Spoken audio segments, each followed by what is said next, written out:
Here we are, guys. Welcome, welcome. How are you all? I've been watching. Welcome, welcome. You can probably tell my voice is cold. So I've got an echo. Sean, you got an echo? Who is? Yep. Sean, you got an echo? Not really.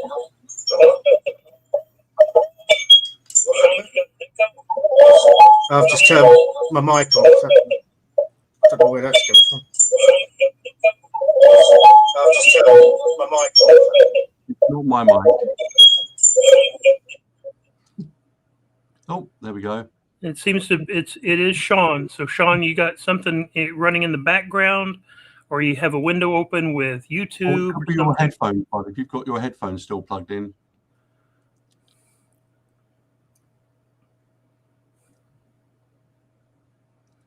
It sounded like he's got YouTube open on another window so that he can comment.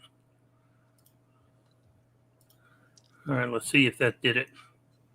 Okay. Should have done. Yeah, good. Yeah, it was YouTube. So I do apologise. Awesome. Yeah, there we go. I forgot to mute. Another exciting start to a demo. Excellent. And you see, that's why he needs a lot more coffee. Yeah.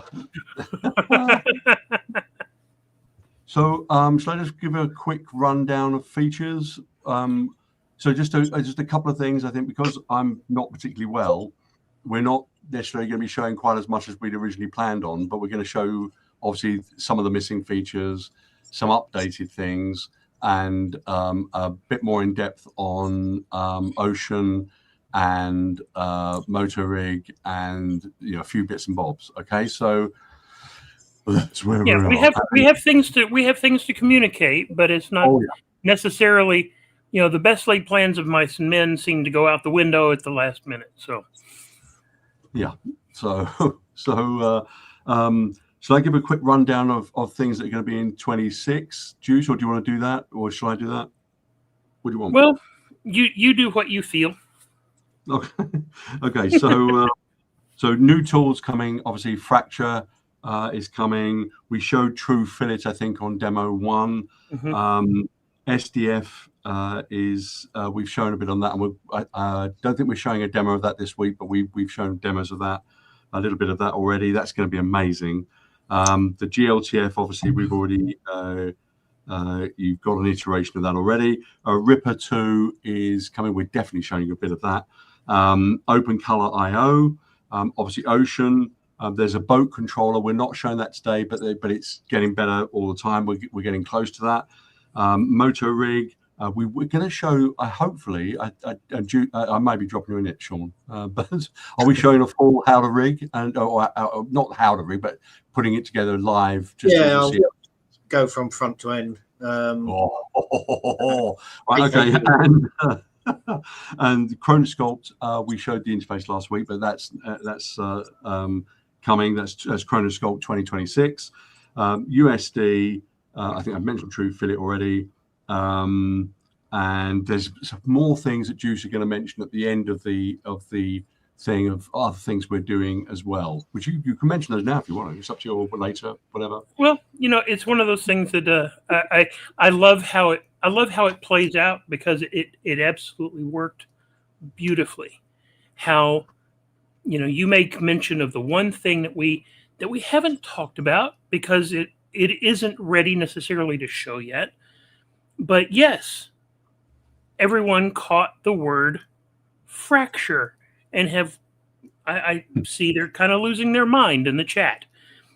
Yes, we are revisiting the fracture tool. We've actually been we pulled it out of LightWave and have been working in a sandbox of how to approach it in a completely separate thing. It's working pretty well. And then we're going to be bringing that back into LightWave itself. And we're not exactly sure where all we're going to land it first. But we do have it working a lot better. So, again, we're not exactly sure the implementation that it will be first. But it is one of those things that we knew that we needed to work on it, because everyone, I think, who has tried to use it has seen how it tends to create, well, toothpicks, for lack of a better term. And so it is one of those things that once we have it, we can see where we can plug it into. I know that there are areas that we want to do it into, maybe, ProGeo. We want to do it as a modeler tool. We want to see, but I'm not going to make any promises as far as first implementations, but it is going to be one of those things that will be gradually, moving it across the application where we see fit and where we can get it to quicker. What it may initially be is literally just a modeler tool for fracturing, geometry, and then we'll see how we can implement it later. But we definitely knew we needed a better fracture tool. I'm going to go ahead here and take. We don't have a way to show a preview of it currently. When we do have things to show, we will definitely show it. Maybe it'll be on a little sneak video. Maybe it'll be just some posts on social media. We'll see how that goes. As far as anything else development-wise, I want to try to alleviate some things that I know are bouncing around the various forums and discussion points. One of the things I want to try to explain is how we work in development. We all, as developers, we don't all work on exactly the same code at the same time. What we do is we create branches. These branches allow us to work on various and sundry pieces away from everyone else. So if we make a mistake, it doesn't affect everyone else. And it's very easy to back out.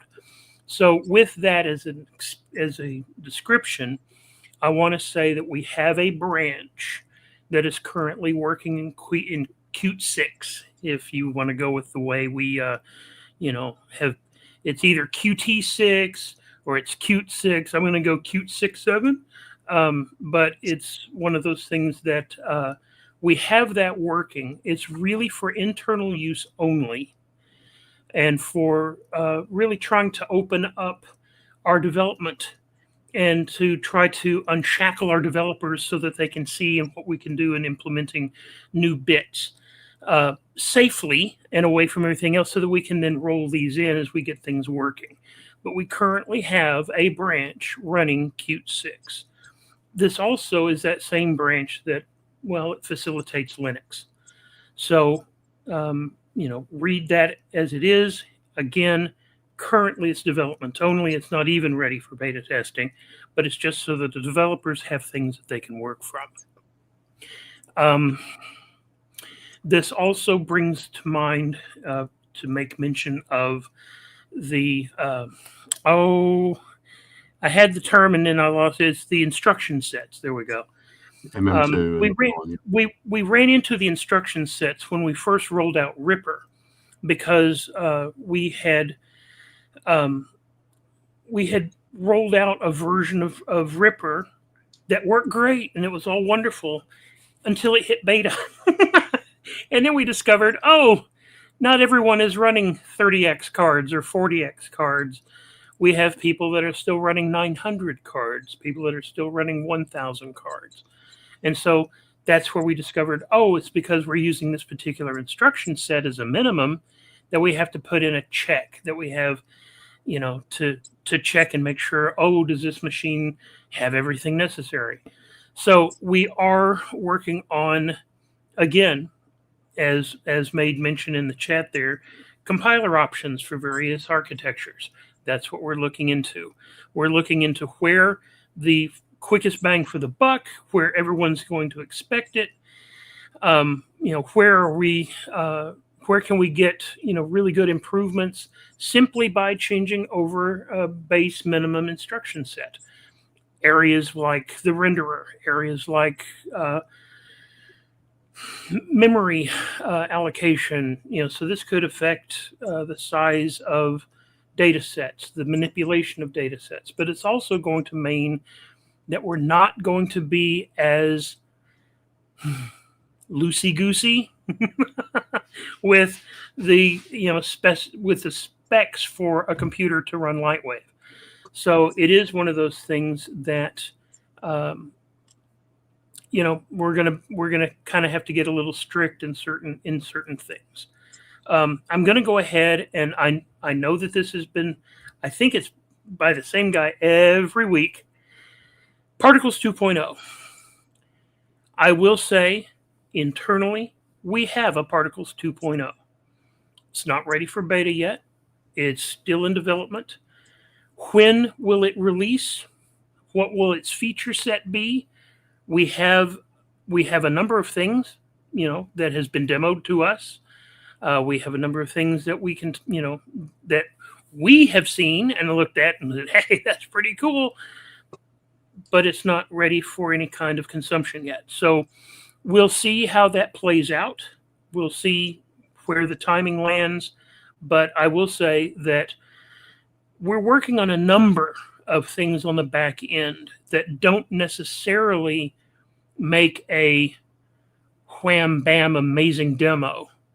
But trust me, you'll feel it when you're sitting at the newer LightWaves and working with it and seeing, you know.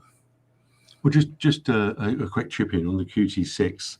The MM2 instructions, things like QuickTime, everything can be updated, and just those changes alone, when we're ready to make them, will speed up LightWave in general across the board, and enable it to handle things significantly better.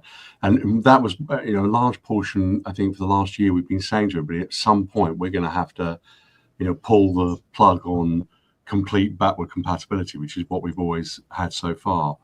So that's part of what we've been talking about. It's for us to do those changes, implement QT6, and then all the knock-on consequences of that. It's a big deal for LightWave users, but it is going to mean you're going to need a relatively, you know, a 10-year-old machine will be fine. If you know, well, probably 10 years too far. 5-year-old machine will be fine, and but if you're looking much further back than that, it probably not. So it's we've got to do it. We that's part of the reason why that path has been taken. Yeah, sorry, Bud, just to chip in. No. But it is one of those things. It's you know, I see a lot of people making comments about, you know, what about this? What about that? You know, I really feel like that you guys should be looking into. Trust me, we are. We're looking into it. We're implementing it. We've got branches that are currently running it. So it's, you know, I just wanted to try to communicate that where you think we might not be spending some time and effort, we actually are.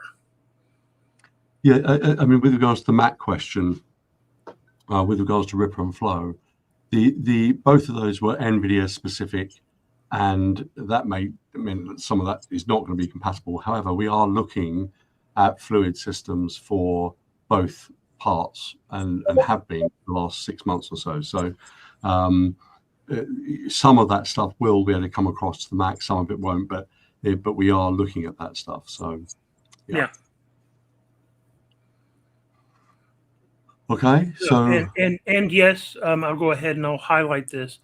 It is one of the reasons why we are looking at, you know, Qt6, you know, of the Vulkan Metal and single API, and of course that's, like I say, also Linux. You know, there's a number of things.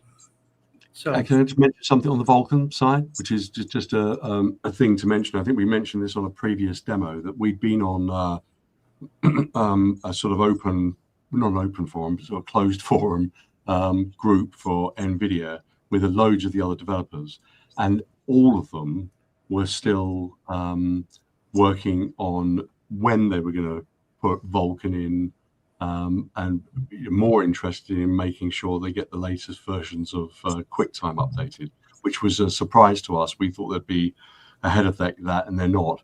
So Vulkan is obviously will be something we'll be looking at longer term, but our first priority is to update and give you a speed increase across the whole of LightWave, which Qt6 will give us the ability to do. And that includes obviously QuickTime to the last version of QuickTime, and also to you know, the MM2 instructions, as we just mentioned, and things. So and they will give quite a substantial increase in speed. I mean, sort of you're talking 10-15% speed increase across the board. Some things will be affected more, some things less, but it will be everything will feel better and faster and just zippier, and it will be much better. So that is what we're aiming to do, and I think that's a lot of that will be within the 26 cycle. It's just a question of when, not so much if. But yeah, right. As a final thing before we see how poorly Sean crashes and burns in front of a live studio audience, I'm just going to make a note here that Black Friday pricing is still valid until Monday. So this goes through Cyber Monday, and goes to I think the decision was made that it was like midnight UK, Monday midnight UK time, I think is the timing on that. cool. Yeah. I am going to make mention of also this. Yes, there will be I'm still working on a 2504 release with bug fixes. So I'm going to say, you know what, it's going to release in December because November is almost over. But actually we had a number of things that license wise that, I'm not going to say who I had to go round and round with and, killed my inner child. But anyway, so stay tuned. I'm still working on that 25 patch that's going to fix some GLB issues. I'm also trying to get some other bugs in. You might not realize this, but this past month, we've been working pretty hard on these shows and, to have things to show and to try to get you, talking about 26 and all. So we haven't been necessarily on the patch as hard as I'd want it to be. That's going to change once we get past Monday, and we should be able to get that patch, buttoned up. So Actually, one other thing I think, there's no set date for this. So we had a stack of requests of people talking about, getting in on the beta list. One of the reasons why we haven't really talked about it is we've known have an idea for a plan for it. We just don't have a release date for it or when we'd start it. But the aim is to try to have an open beta for all the people who pay for their upgrades will hopefully be able to be on that. So the aim is to have an open beta. That might be January sometime. Might be I'm not sure, but we are trying to implement that. I'm still working on some of the back end, some of the how to handle it. But yes, 26 we will have an open beta period for those people that have purchased the 26 upgrade. They will be able to opt in. Let me just say it that way. It's not going to be forced. It's not going to be a thing. If you want to wait, because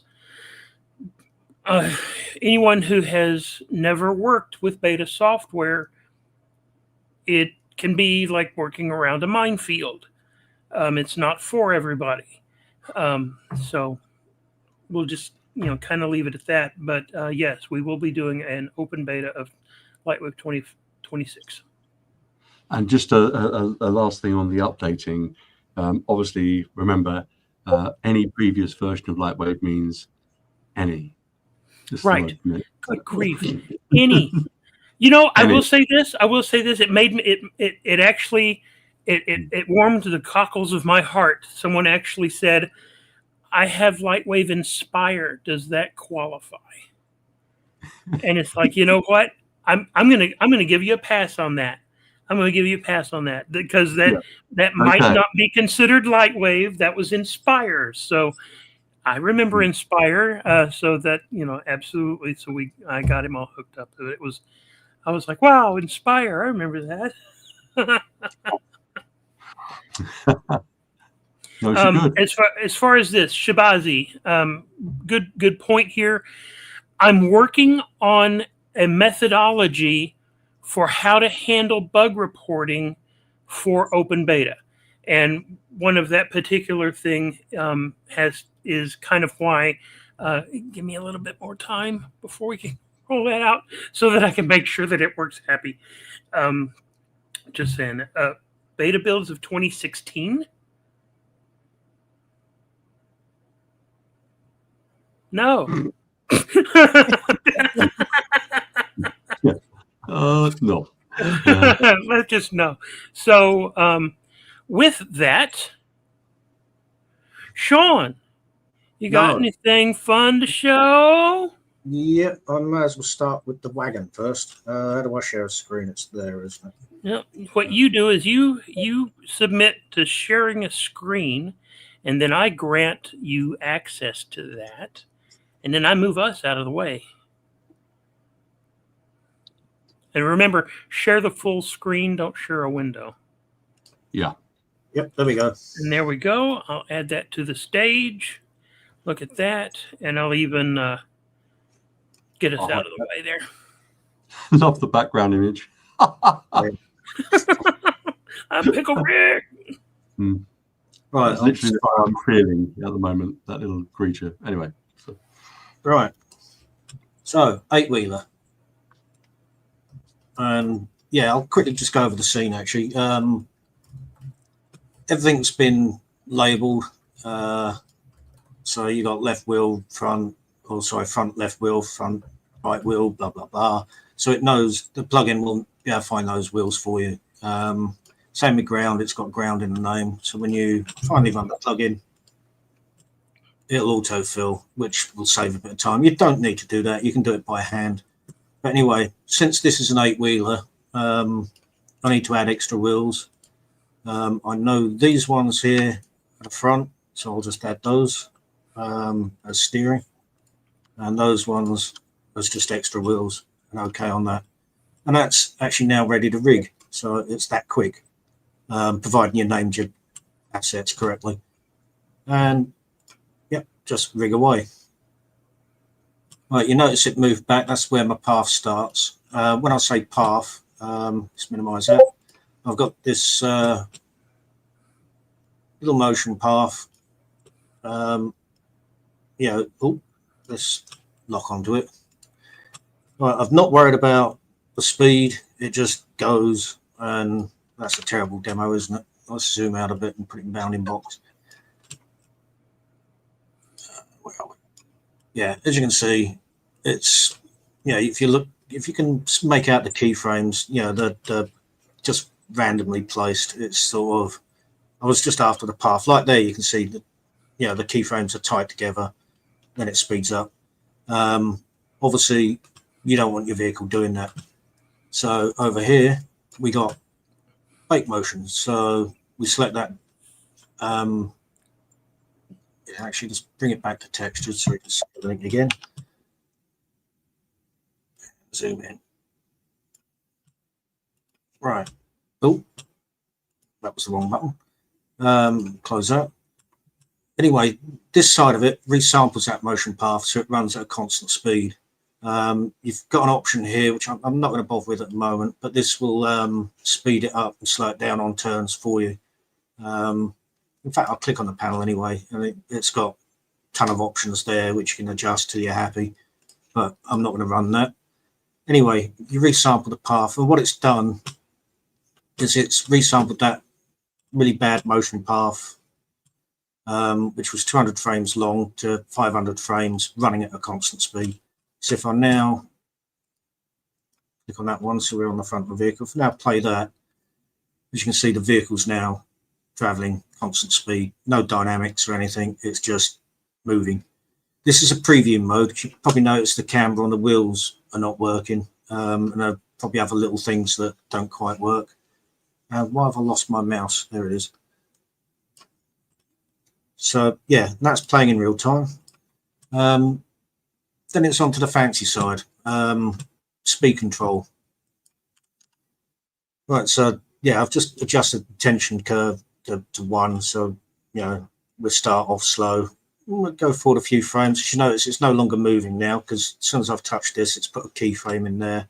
This is now taken over.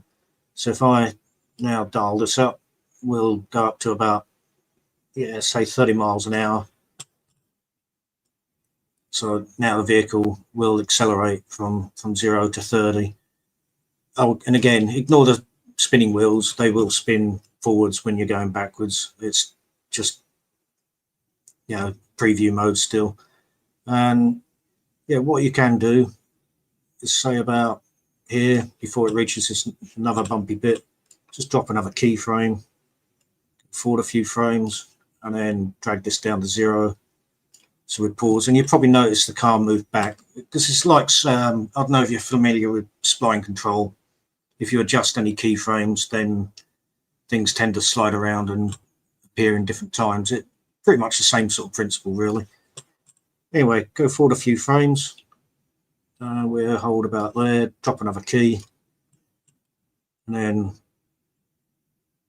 yeah, we'll accelerate again. Yeah, we'll say 20 this time because we're going over bumpy ground. I'll let it go over that. See how far we got. And yeah, about here, I'm going to slam the brakes on. In fact, let's go back a few frames and speed up a bit here.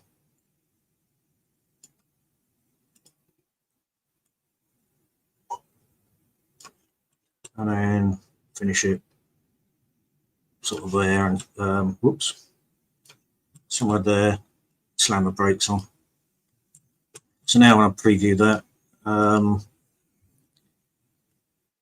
yeah, you can see pretty much what's going on. This is our speed controls. We come to a stop. Again, no dynamics yet. Yeah, we come to another stop. I'm not going to preview the whole thing. It'd take forever, wouldn't it? So yeah, so that's that panel. You got different options here: delete key, envelope. The refresh button is because I can't get an alert. You know, if you go in here and adjust one of these keyframes, oops, it won't update here, so you have to click the refresh button. Because you know, when you edit anything in that, it's not notifying the plugin, which is a shame. Anyway, that's that panel. We got micro bumps. That's on the wheels alone. So if I enable those, might be able to see this actually. Yeah, you can see the wheels bumping very, very slightly. Let's zoom in a bit. To be honest with you, that's probably too much of a bump anyway. I don't know if you guys could see that or not, but I tend to drop that down to 15 and yeah, zoom that out so it is actually smaller bumps. You probably won't see that. Oh, the other thing as well, which is a new feature I added recently, this wheel, it's, you know, when, you know, it's got a range. So when this wheel's off the ground, this one's on the ground, this one's on the ground, this one could float because the suspension's at the front, not in the middle. So we got that feature added in there now. And what have I just done? Did I just... Looks like you accidentally moved the pack. Just went below the keyframe it, didn't I? Yeah, all right. Well, what I can do is just, yeah, just click the refresh button. That should fix that.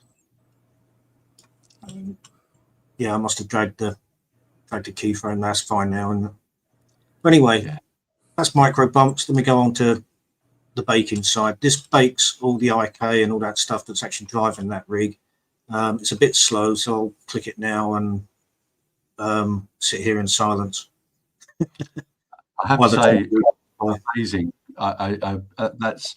I mean, I haven't seen all of the features of this. It's unbelievably good and really flexible. So will that cover the ray casting at this stage and the suspension, or? Yeah, that's actually baking all that at the moment. Okay. The ray casters get turned off, and because of all that, the playback will be a lot faster as well, because obviously it hasn't got to do with ray casting or that lot. Yeah. Which basically gives us more headroom to actually start applying dynamics, which it's now ready for.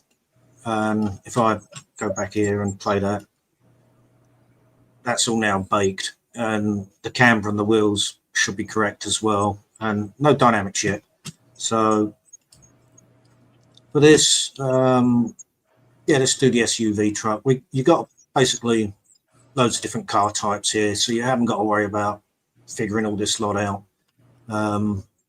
So yeah, if I just click run sim on that, that's done. And if I click play, where you can see the car is actually, or the vehicle is actually wobbling there. There's the brakes.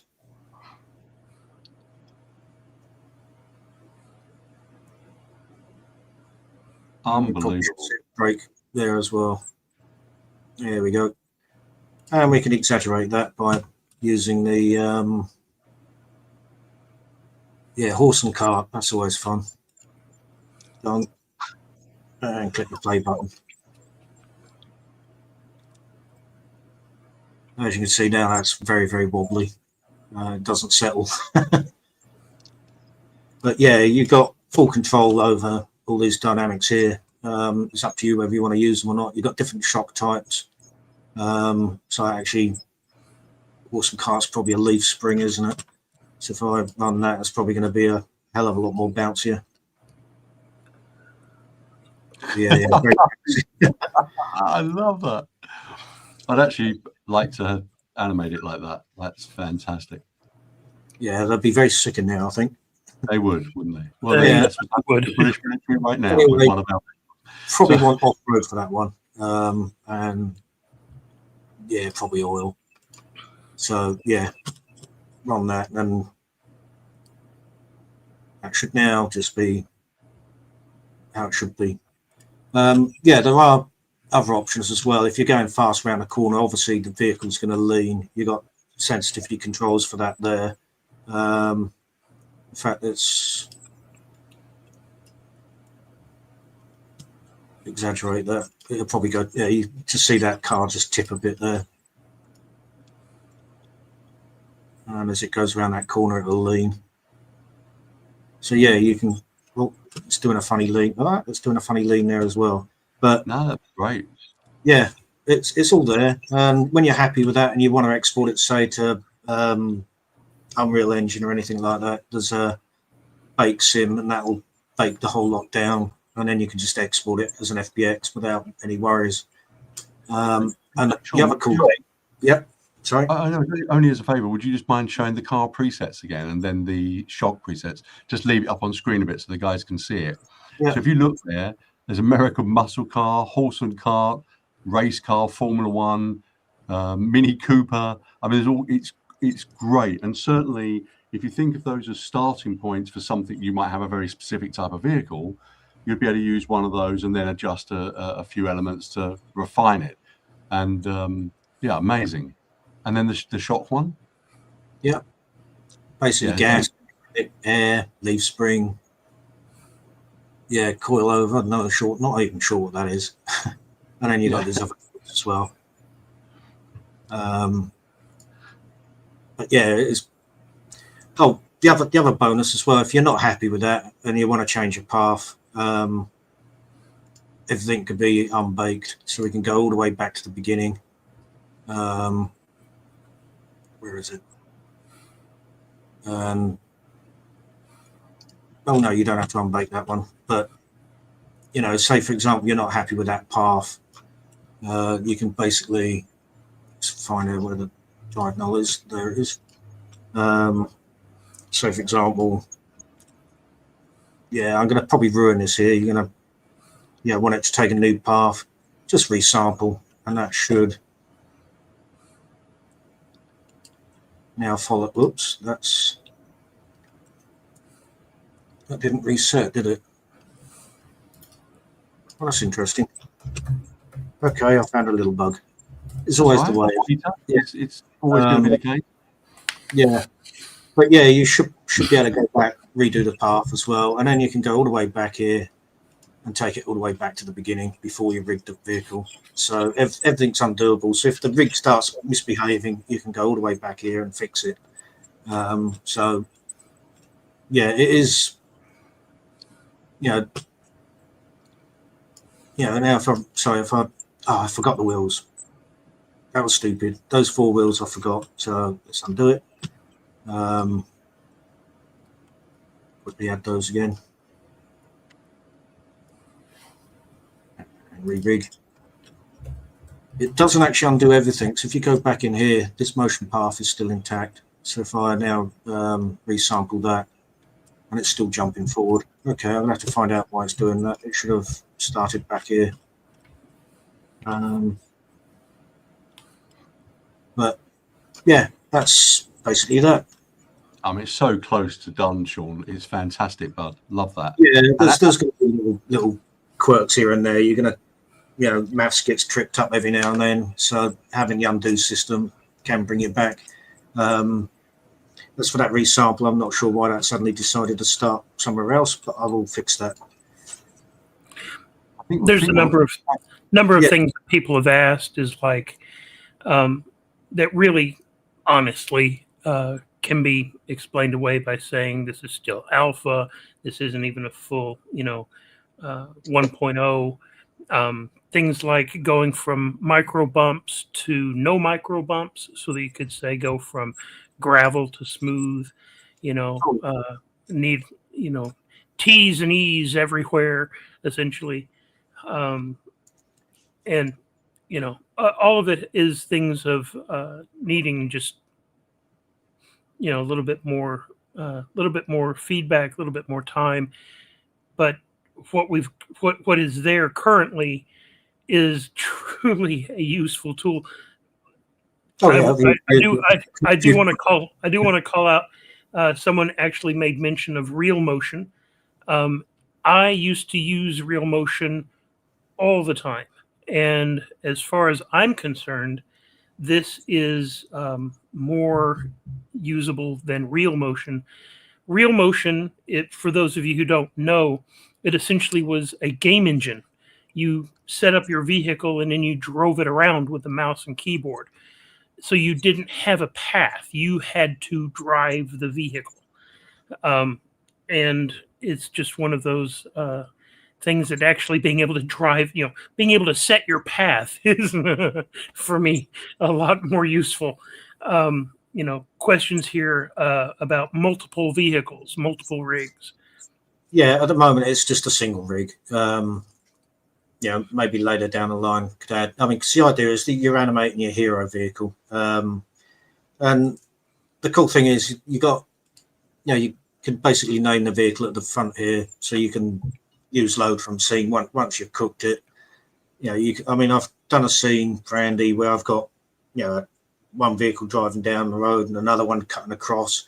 Multiple vehicles are possible, but not in the same scene.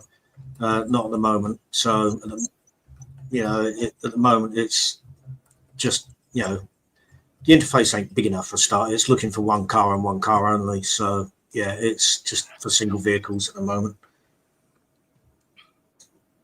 I think, just remember, it is early days, right? So this is first pass. And I think when we first did Step It, there was then a bunch of other things that got added onto that. Hand it and etc., which enable you to have more control. And I think the same applies to this. There was something we were working on another part of the program, entirely different than this, the ability to do a displacement that's attached to a moving thing, right? And we're already looking at things like that potentially to be able to do. So if you were on sand and you wanted to leave tracks in the sand, we're not mega far away from being able to do that with this as well. So they're just things that will come. They may not be on the first release, but they are things that are coming and we're obviously working on. And remember, when you do these sort of things, you're going to bake it and then you can do another one, right? So it's yes, the plugins are one hit at a time, but that doesn't mean you can't, do one, bake it out, save it, start another one, and then do have multiples. So as Sean said, I think there was quite a few vehicles moving in that shot we did. Yeah, 3 or 4. Yeah, probably 5 actually. There was a helicopter as well. That doesn't count. Exactly. But there's also something I forgot. It's not a feature at the moment, but there is a control null in there, so you can actually drift the vehicle while it's driving. So as it goes around this corner, I can pull this over and do some wild stuff with it. But yeah, it's not automatic. It's keyframing it yourself, which is probably preferable, to be perfectly honest. Sometimes well, at least then you control how much, can't you? You can which I think didn't we do? I think again with Step It, didn't we have that ability to sort of move feet into different positions and so on, and over animate, if you like. And in a way, the tail end slide is an over animate. So I kind of would much prefer it that way, I think. So yeah, actually that's sideways and straightens out. Yeah. But yeah, it would be nice to use a dynamic system on that. But to be honest with you, I think manual controls probably, because you can't. There's nothing worse than sims. Re-simming something. Oh, that didn't work. Do it again. No, that didn't work. Do it again. But if you can just keyframe it, it's you can pretty much fine tune it to how you like anyway. So yeah, I mean, I can put a sim on there so it will sim it, but I can guarantee you someone might not like the results. I'd rather have the keyframe option, because you look at what that's done straight away. That looks like it's sliding across the surface, so it's great. So I think it's a cool. It's amazing. I definitely would rather do it like that. So yeah, fantastic. Right, love that. Then I can close this. Say goodbye. Well, I do hope the next demo is going to be at least as good. No, I'm kidding. I'm so nothing pressure. No, Well, Sean. Yeah. Oh, just going to say, this is the tool I use for all my versions of LightWave, but it's basically what I plan on for the kiosk. It's like here, if I right mouse click on this, I can open this scene. Bang. And it just makes life so much easier. But yeah, we got a kiosk on the cards. It's just a matter of time, I guess. And we could put things in, like fixing your the firewall and other issues, setting up your own config directories, copying menus from one version to another. I've loaded the wrong scene, but I'll sod it. Who cares? Yeah, this is a work in progress, so it's not what I'd call functional yet, but we need to focus on the null. But it's basically, real-time wakes. It's not, I mean, that doesn't look too bad, but obviously this is a very low-res mesh at the moment, and it's just a preview. It's got little quirks in it that I need to fix, like you can see this bit flashing here, but it does stabilize out after a few seconds, which is kind of cool. But anyway, that's not what I was supposed to be showing. It's clear that. I mean, just also, nobody saw that. Yeah, no one saw that. As a No one comment, saw that. No one saw that. Isn't there? I think there's going to be two types of waking system we have in there, isn't there? I think so anyway, for what it's worth, I think we're a variation of it and control. All right, what are we doing? The wake thing is what I'm talking about. If we want to add something like that for displacement on tires, to leave tracks and things, that is something. Oh yeah, that needs something else. Yeah. That's what mode. Yeah. Right. Okay. Ocean. Please don't crash. Yeah. I shouldn't say things like that, should I? No, demo law, never say that word. That never say. It's actually been quite solid, but this is a low res blast or preview. You can see it's actually generating this in, it's not playing in real time, as it's not playing 25 frames a second, but it's playing it back and you can actually see it, which is something you couldn't really do with Hot Ocean. I mean, you couldn't scrub like that. And yeah, you got all these fantastic. I'm not going to start playing with these settings because I'll be here all day. This is the main one. If I turn this off, as you can see, it's just waves. Obviously the scale's way out on this, but what this is, it's actually a noise. Where is it? And where it's dark, the wind's blowing one way. Where it's light, the wind's blowing the other, and you can control that by I need to pause it because all the buttons are disappearing. Yeah, like, if I set that to 1, basically it's limiting the direction of. In fact, let's speed this up. It's going really slow, isn't it? Let's give it 5. So yeah, you can see that's controlled. The wind's blowing in one direction, and if I sort of turn this up,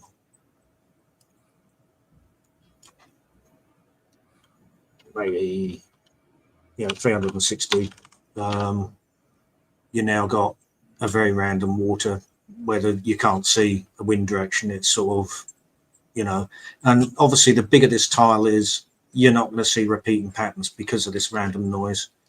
So yeah, that's because Hot Ocean was literally generating a texture map and then using that to push the points around, whereas this is actually adjusting the points rather than a texture map. So it's doing less.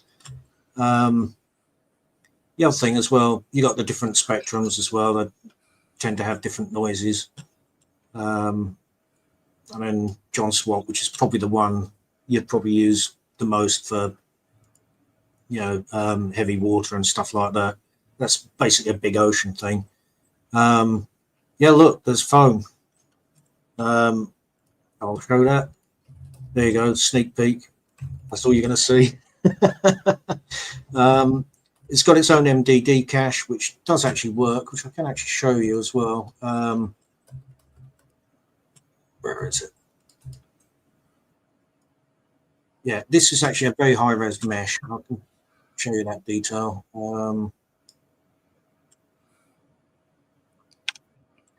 Yeah, it's quite polygon dense. It's not massive, but but now it's baked. If I press play on that, you've got pretty fast playback, and again, you can't see any tiling or anything like that. So that's pretty good. Obviously, if you want more detail, that's where our shaders will come in. They'll start putting on the actual surface editor, you'll put micro bumps on these, and it'll look more realistic. And yeah, the other advantage is baking as well is if you want to now put a boat wake on top of this, it's a separate plugin. It'll displace over the top of this, and it would mean you won't have to recompute. Because I mean, this one probably took about 2 minutes to bake 400 frames. In fact, we're not showing that. So yeah, it's a slow bake, but again, it's sort of once you're happy with the water, bake it. It'll save you hours later. So vital. Hey, Sean, one real fast question there that just popped up. Is it possible to make a loop? Now that is the big question. I was actually toying with an idea a couple of weeks ago where you take a baked MDD and it automatically stacks them together. You basically set the range, you set the loop overlap, and it'll blend the MDDs together and infinitely loop it. That's a work in progress. So yeah, I have thought about that because obviously you're not going to want to bake, if you've got a scene with, maybe 8,000 plus frames, you ain't going to want to sit there and bake an 8,000 frame cache. So yeah, looping's definitely on the cards because I mean, you could probably successfully loop this 400 frame here, but yeah, I plan on doing that. So that's something that will come a little bit later. Can I just interject? Sorry. Just a quick interjection on it, just to say it again, just so everybody's absolutely clear on it. The wake system sits on top of this and then displaces this. So in other words, you bake this, you then have your boat, put the wake on, the wake then basically goes on top of this. And the great thing about that is the wake on the waves, it looks so good because it's effectively being affected by the shaping of those waves, etc. It just looks fantastic. And I just wanted to read because obviously you passed over it pretty quickly. I just think it's important everybody knows. Sorry, sorry, Bob. No, but go. Yeah, we'll have different transfer modes as well for the wakes because I mean you can have, if it's adaptive, then you're going to see the wake destroy the peaks. So we'll have it so it'll displace in the troughs only and stuff like that. So it should blend quite well. Can I just ask Juice a question on? Someone mentioned earlier on. Sorry, I can't say without giggling. Foam. So. Foam. But do you, for later on, do you by any chance have the video of that with the white? I can actually, if you want. I mean, I can start prepping that. Yeah, prep it up. But yeah. Right. One last thing. No. Yeah. One last thing as well. Say for example, you've got a big scene, you've got a big ship, but you want all the high res detail in one little square. And to solve that, say for I've got a null object that's sitting over this side of the screen. It's going to move across. And so if you imagine we've got a boat facing to the left, don't animate the boat, animate the ocean. So literally, as you can see now, the ocean's been controlled by this null. So you can literally have your camera sitting still, a ship sitting in the middle, and the ocean wipe across the frame. In a second. Oh, this is subdivided, by the way. So it's slowed it down a little bit. You'll see that change direction in a sec. I should have done a quicker demo, really, of a smaller tile, but no, I can see it. That's actually quite clear. I mean, I see the null itself. Yeah, it's good. Yeah, as you can see, it's now coming towards you, so the water's changed direction. So it basically means you can have that super high res detailed mesh in camera all the time, and have the water just indefinitely go by. So it's basically cheating. Something else that's in the works as well is a mesh creator that will create a dense mesh in the middle, and as it goes off to the horizon, it becomes a disk and it gets lower and lower res. But I think that pretty much covers that. And now onto the fancy tools. There we go. Well, before we get to the fancy tools, shall I? Yeah, just show the little where we're at. So. All right, one second here. So this is what now. Again, guys, this is early. So read nothing into this. This is early. Oh, is this the white? Here is one. So this is finding and reading the crests, right? Can I just explain something about that? That's what you're looking at there is written to the to vertex maps. So the idea is we can then use that data to spawn particles. So you could literally have particles appear from those, and also help drive. Because it stores velocities, it stores the peaks, it stores the choppiness, it stores all that. So all that data's there as an attribute that could be read by a particle system that we can add later, and also help drive the shader system as well. So remember that stuff's being worked on, will come, may not be on the initial release, might be a few months later or whatever, but we're very much working on that. Effectively giving you, obviously, we're working on the boat rigging system that enables that to effectively show or effectively control different sizes of boats very easily, etc., and how they'd react to the waves. So effectively, you're going to end up with the ocean plugin. There's a boat plugin, a wake plugin, and then there's obviously the startings of foam. Every single time, Anyway, and as Sean says, that could enable us to add things like particle coming off of it, so you can get spray. I mean, just it's a whole mushrooming effect, Paul. But we had that. You mean it's foaming? it's foaming up into a much bigger situation than I would have liked. And no, it's fantastic. But yeah. I mean, obviously, you guys will get to play with these things, and there'll be refinements of that happening. And Sean is always thinking when we've done something, oh God, wouldn't it be nice if we could do this? And so it very, very much, it's going to give you the whole lot is what we're planning for. So it will be a fantastic set of tools, very much like we did with the character thing, starting with rig it, then step it and boom, boom, boom, boom. Then we've gone the car one. We've got things we want to add to that, and then the ocean one actually is, we've got the multiple parts of that, which again all work together. By the way, so the key thing here is these aren't bits that just do X but don't work particularly well with that. They're designed to work together. They're designed to give you the complete answer for the things you're doing. So yeah, good. So, Sean's little foamy mushrooms. What's foamy mushrooms? just drink more coffee, Sean. You'll be Yeah, fine. I'll explain. Just get the coffee. Someone's been eating too many mushrooms. Yeah. Right. Yeah, assets. We got this in the works. So basically, I did show a bit of this the other week, didn't I? A little bit, yeah.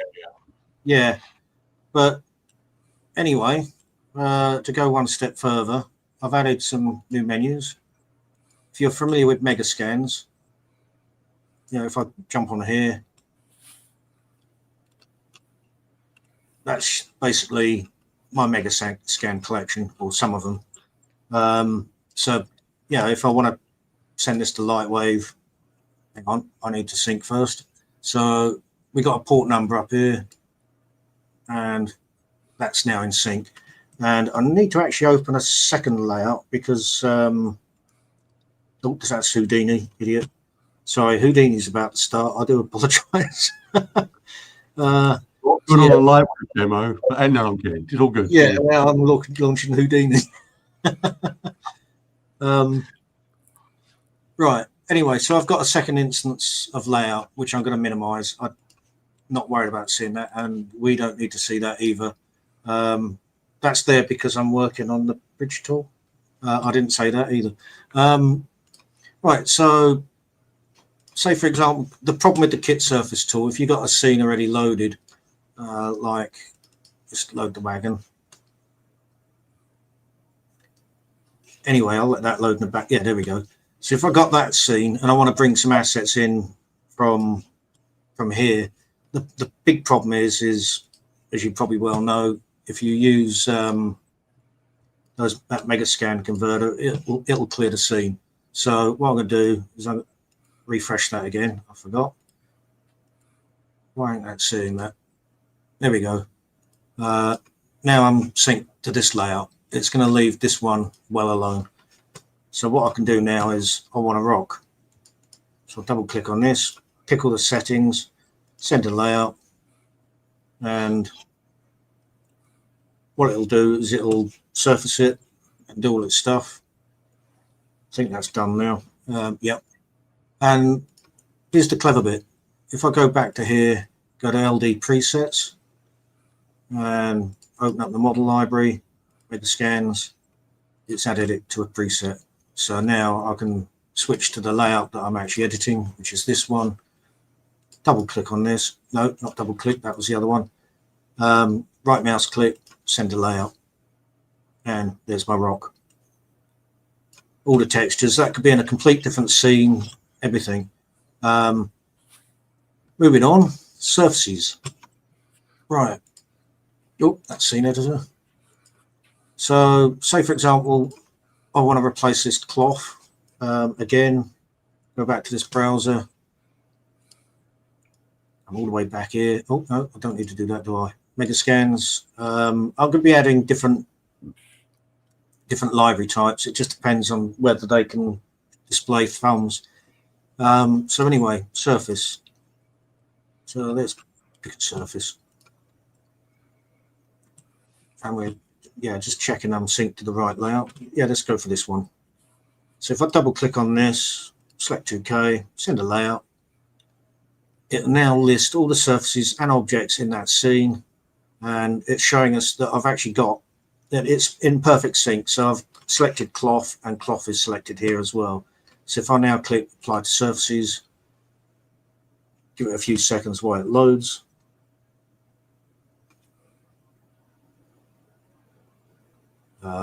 Okay, something didn't work. Just check. You might need to move forward a frame back. No. No, it's failed to pick up something. Okay, why is this working this morning? This is so irritating. Let's try that again. Refresh that.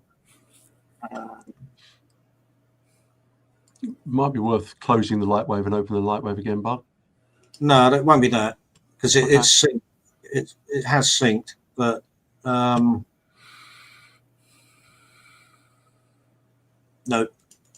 there's a bug. It's that there. It's not finding something. Why is it? Yeah, a couple of days ago that was working. But anyway, normally what would happen is the surface will get transferred to this. What I'll do is I will close anyway, because I do actually have another scene that I could fire up. Yeah, that's the right version. It was funny. I was only using this morning to bring some surfaces into something else. So right, Sure. we got. Yeah, just it's all good, Bob. Remember that everybody knows it's beta. It's not everything Not always even works. beta. It's all Yeah. good. Exactly. It's alpha. Yeah. So it's all good. Right. The principle is I know you've shown it working. So they'll be okay as long as it's good when they get to play with it. So yeah, that's true. Oh, it'll work when you guys get hold of it. Yeah, it's definitely broke, isn't it? Something's fell apart. I'm getting this little error about some missing file. So, yeah, okay. Yep. Yeah. Anyway, moving on. The concept. We know that's coming. We know that's coming. That's good. Yeah. Going back to the grid view. Should have some renders in here. There we go. Something I forgot to show last time. If you right mouse click on this, oh no, that's it. Need to go in the folder first. That's the actual sequence. There's actually a sequence editor. So for example, someone didn't write the right amount of zeros in this one. We only got 2. Click on here, set it to 4, which is most preferred. You can even rename it. So this get rid of the vig and click rename. And what it'll do is it'll resequence that file, and done. And the other thing as well is that should have stayed open. I do apologize about that. Or did it go to the back? No, it closed. All good. All good. Yeah. What you can do is reverse as well. So if I rename that, it'll now reverse that shot.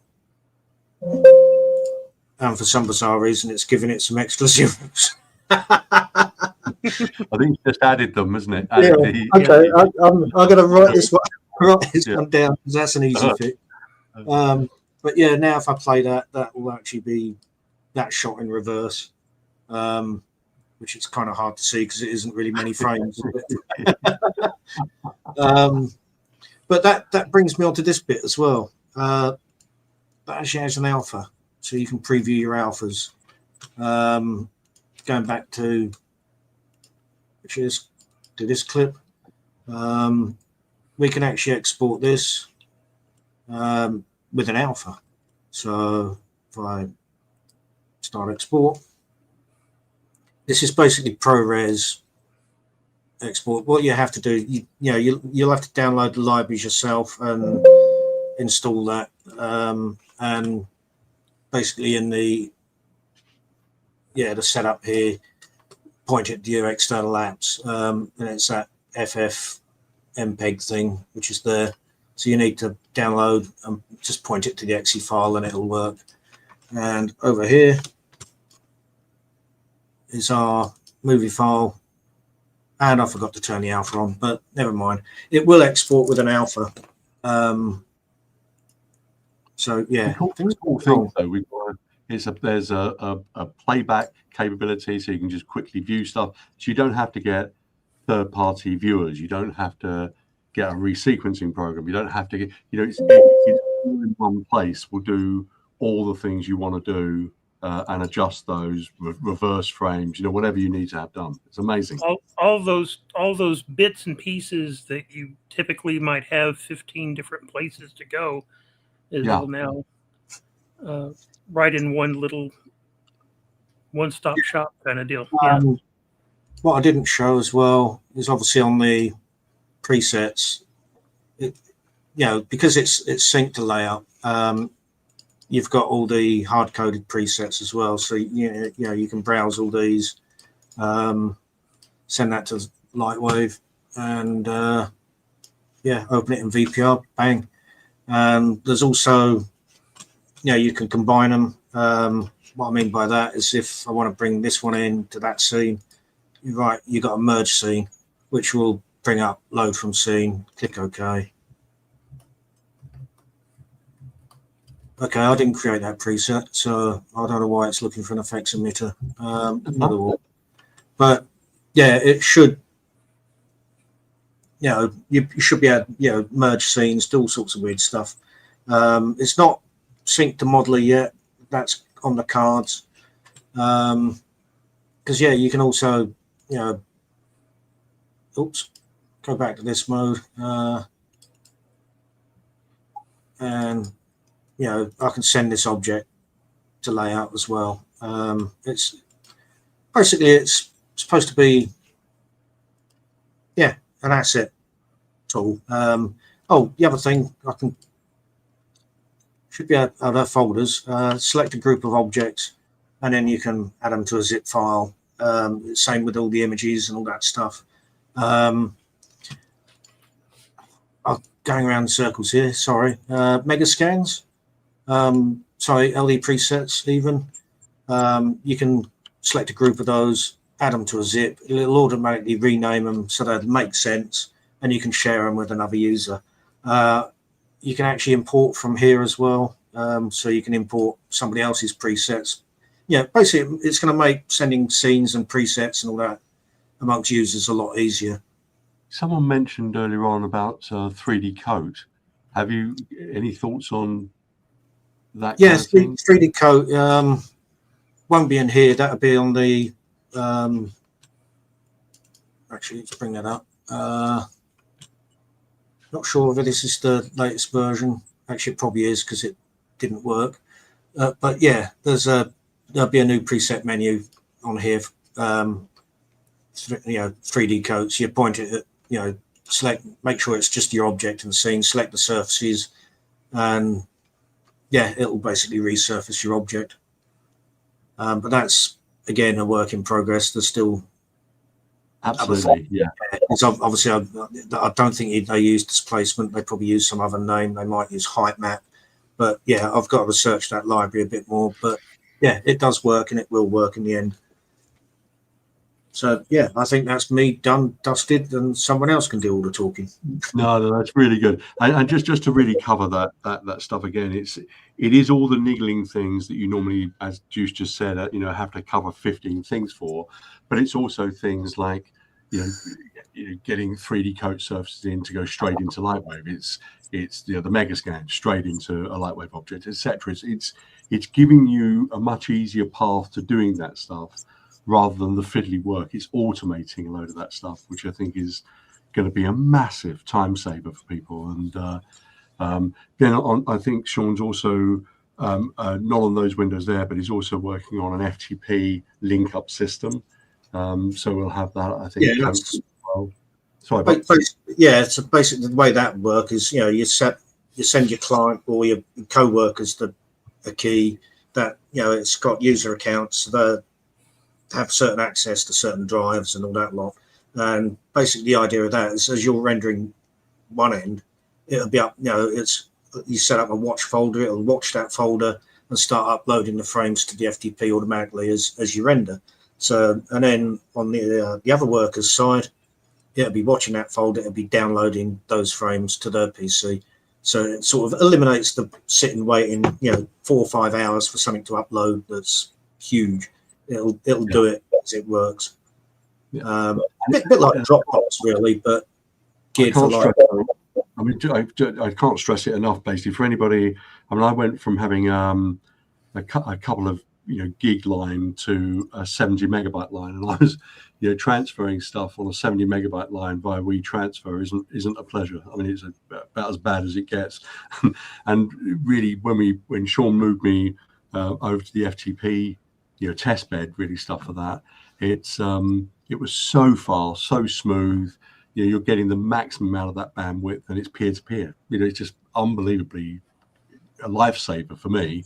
So wonderful that's going in there, Sean. I think it will make a big difference. I think for people who've got fast lines, it's going to be great, but for people who've got slow lines, it's going to be a lifesaver for them. So I think it's fantastic that's going in. Yeah, because that's the problem with WeTransfer. You have to put everything in a bloody zip file, and it's this huge file, and if it stops halfway through, you've got to start again. It's evil. Yeah. It really is. Yeah. And it does stop a lot. I mean, basically anything over 500-600 megs, you're in the lap of the gods. So yeah, no, especially on my system here. It's like, the whole idea, you set up a watch folder, go make your dinner, and then come back, and it should be done, Yeah. And so even if it fails a transfer, it'll resume. So just to recap, really, so we got the fantastic Kiosk system. So that's already going great guns, and obviously a little bit more to do, but it's getting there and is immensely powerful. There's the Ocean plugin and all its subset of plugins. That's getting there, really, really going to be very good. And then we've got the Motor Rig plugin, and I just want to say it again. I literally was asking Sean, because Sean's been showing me bits of it, but I haven't had a chance to play with it. And I said to Sean the other day, so presumably we're going to have to center the wheels. He said, no. He actually said something worse to me than that. But anyway, he said, relative to, don't be an idiot. No. It recognizes the wheel, effectively it picks the center point, does it all for you.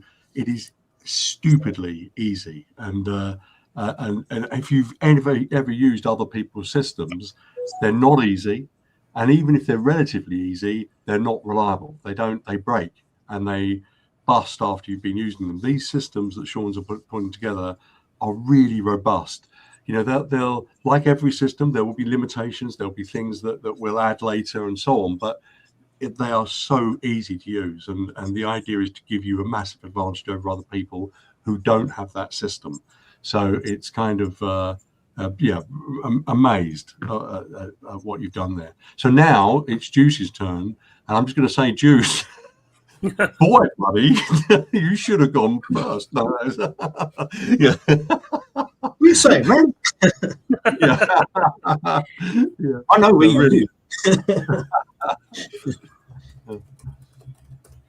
So, really, the only thing that I've actually got is anything to show that's new, or that is coming new, is let me do this. Let me remove that from stage. Do this and loop this. So this is a look at Ripper 2. This is a different bit, and so what this is showing the real time. This is showing soft lighting by using these luminous polygons as area lights. Again, as he moves in through this, he'll be making live changes to these, and you'll note that he's not having to do any kind of save and reload or anything like this. So Ripper is now reading the changing surfaces in real time. So this is Yeah, that's great, isn't it? So again, for previewing, you can literally R&D on the fly, changing the light colors, the amount of lighting on fully animated lights on a full animated scene. Fantastic, really good. So, and there he's added a toggle to be able to turn those off from being seen, so you don't have this card spinning around. And I did want to verify, and so this he is currently running. This particular is using a 20. Let's see, it was a RTX 3090 with 24 gig. So that's the card that he's running.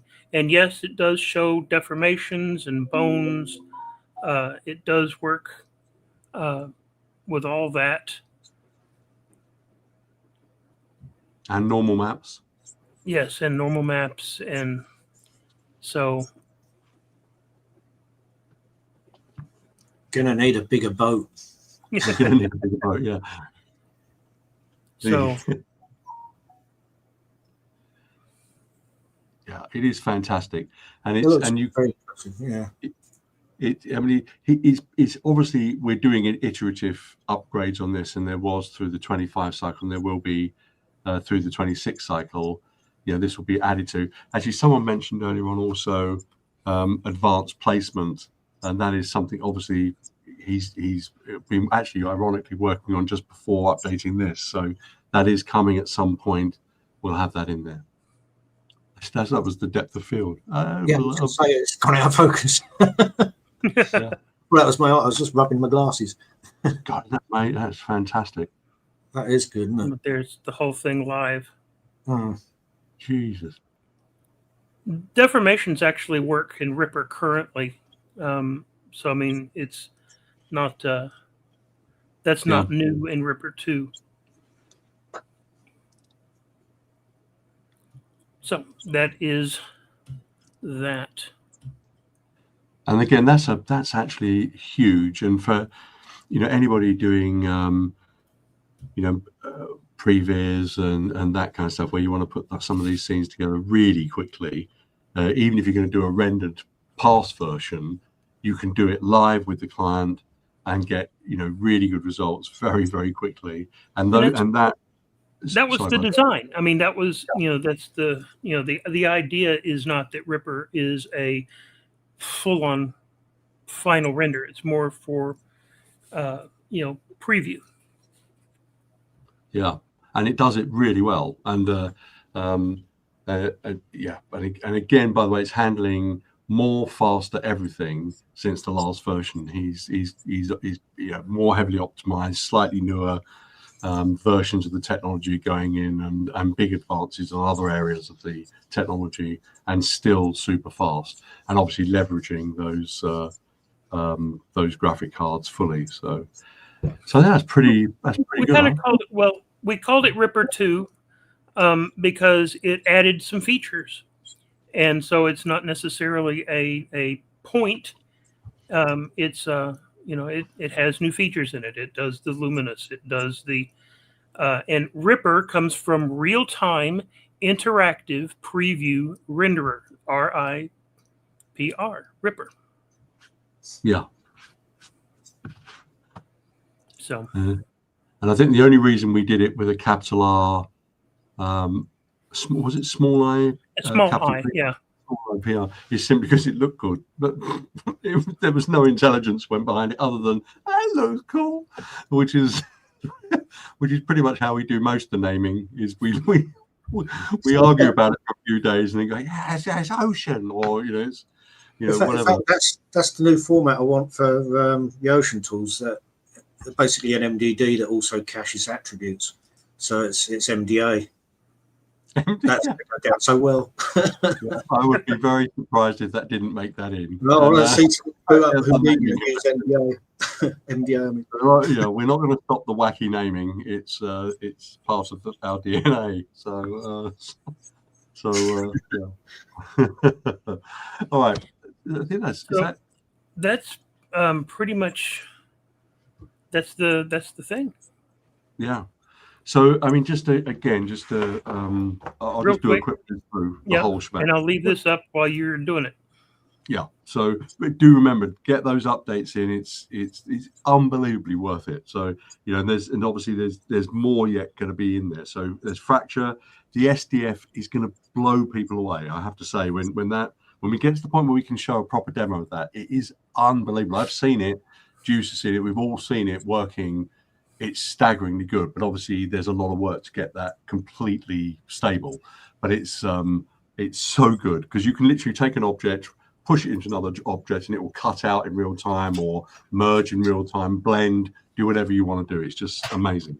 GLTF, the Ripper 2, and the Ripper 2 again is a big update. The luminous polys, the normal maps. Yeah, I mean, it's just some major things in there that will make a huge difference to people. Open Color IO is coming. Obviously, we're working through the whole system for that, so it's going to be fully integrated. Ocean with Ocean with foam and Any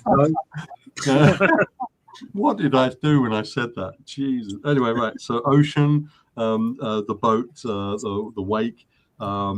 We've got the boat controller. Yeah. Moto rig and amazing tool. The Moto rig, just fantastic. Chronosculpt 2.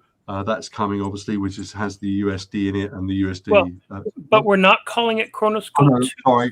I'm sorry, 2026. Right. Chronosculpt 2. Yes. Yeah, I consider my ass spanked. So basically, Chronosculpt 2026. True Fillet, which you've already seen. Again, True Fillet was out, amazing.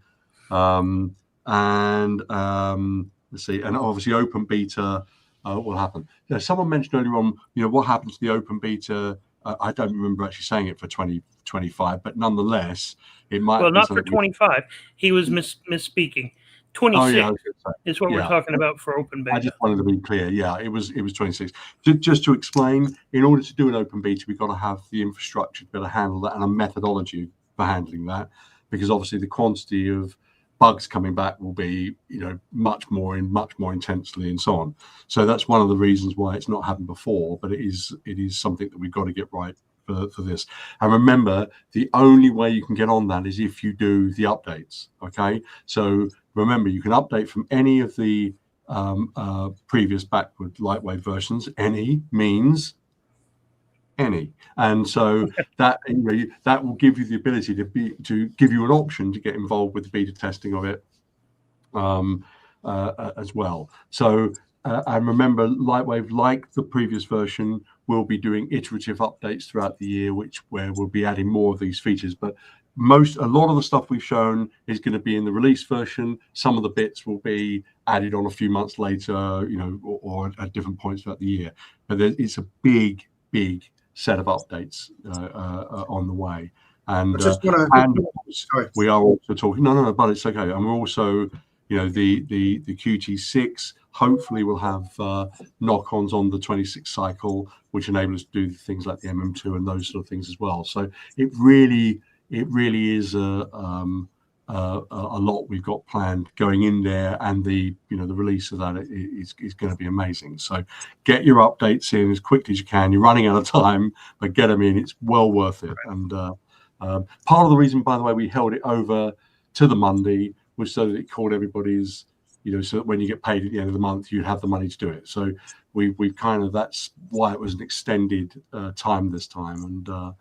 And remember, if you've got Inspire, not technically a LightWave, you can phone Juice, and out of sympathy, he will give you an update. All right, so the update is get a copy. So I think we've covered it, guys. Is that all? Yeah, all I was just going to say, someone said about SDF being painfully slow. Not this system. The new SDF system is real time. It's real time. It's very impressive. Yeah. So we've seen the SDF we've seen it on other systems, and it isn't great. And the way it's been implemented here is unbelievable. And and obviously there's plans to take that further and do more with it longer term. But the first iteration of it is mind bending, And remember, it's no polygons; it's all maths. So it's a fantastic, Yeah, if so you think about start you boning might, up on your trig and start boning up on your, because you're gonna have all kinds of stuff to type in. I mean, the UI for it is like crazy. yeah. So, I'm kidding. I'm kidding. It's yeah. actually the UI is kind of nuts. I hope to be able to show you that in the coming in just screenshots of it because it's wild. Yeah, and it isn't difficult, by the way. It is again an amazingly cool system, and you literally can adjust it on the fly. I think Juice showed a video last week, and you probably didn't take in what's happening. It was literally changing thicknesses, cuts, everything instantaneously in real time. So yeah. Anyway. It's going to be amazing, that piece of technology. So it's an absolutely huge update, and I cannot wait for you to play with the SDF. It's just Yeah. Well, frankly, even Sean's moto rig, an Ocean, and so many things there. The Ripper. Actually, we should call Ripper 2026, really, shouldn't we? But but Ripper 2026 stroke 2 and Chronosculpt 2026. I mean, it's going to be a staggering set of things to play with. So, and that doesn't, of course, preclude Sean's set of tools for helping you in the background. Frame resequencing, sorting out textures, transferring a surface, linking up with another user to transfer stuff. Just it's huge. So have I said that enough? Huge. And so yeah, so that's it. So guys, good. Again, it's not. This is one of those things. I mean, this isn't going to be the last communication that we have. No. We when we get something interesting and creative and exciting, we'll definitely be bringing it to you by one way or the other, by YouTube, by social media, by keep up. Let's see. Wait a minute. I have to do this, don't I? In order to. So where's the thing? I'm looking for the thing. Shoot. Oh well. Remember to like and subscribe to this and all that jazz, and I suck as an influencer. Network rendering. Oh, network rendering for TFD. So that's something Kelly definitely asking about. I think I sent a message back to you the other day that I would get on it. So I'm going to do it now. Juice. No. So on the network rendering, there's an issue with handling TFDs. We just need to look into that and see if we can get it to handle it.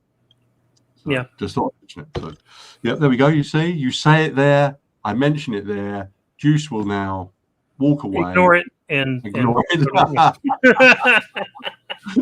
No, I've got a list. Like I say, I'll reiterate it one more time here. Shooting for another patch for 25 in December. We had everybody kind of all hands on deck trying to make sure that we had some things to show for 26. And I do want to make one mention about Octane. Octane and their newest SDK that they just released in order to facilitate working with the newest OS for the Mac. You don't realize the pain of when Apple does a change that blows everything up, then everyone has to jump, dive, and try to figure out what they meant when they made changes, if there were bugs introduced. It's such a thing.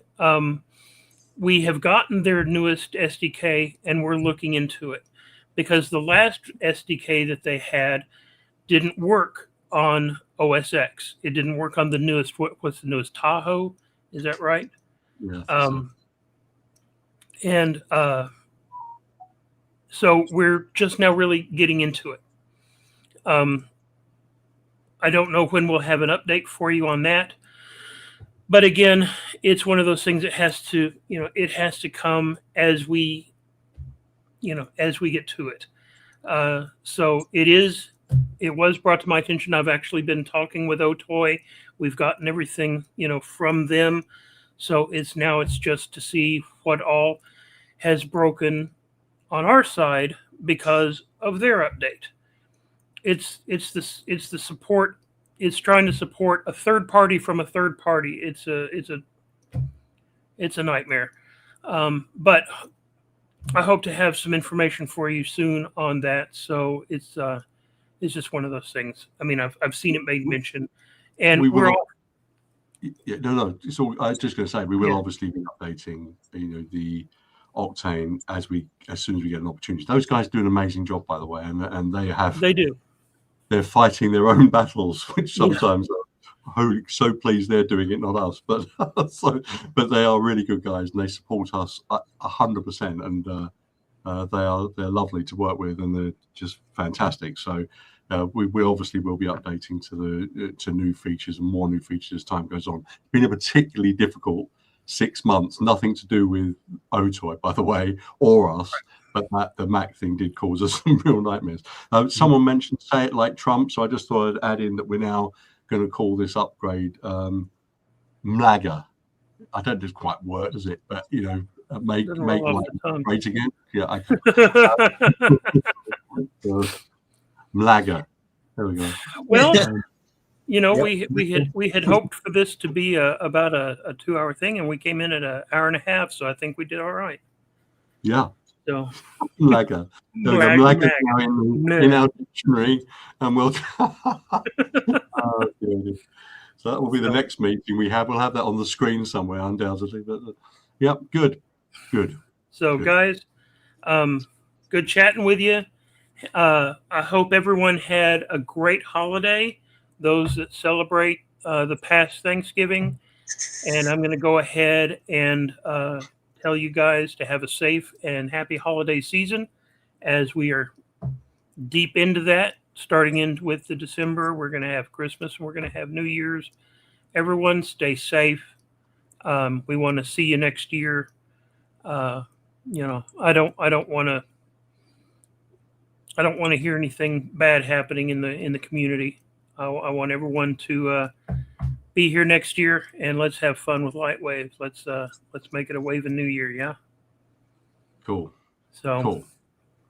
What is have a great month, and obviously we'll be in contact with other bits. Oh, we'll be in contact. It's one of those things where we're actually kind of competitions.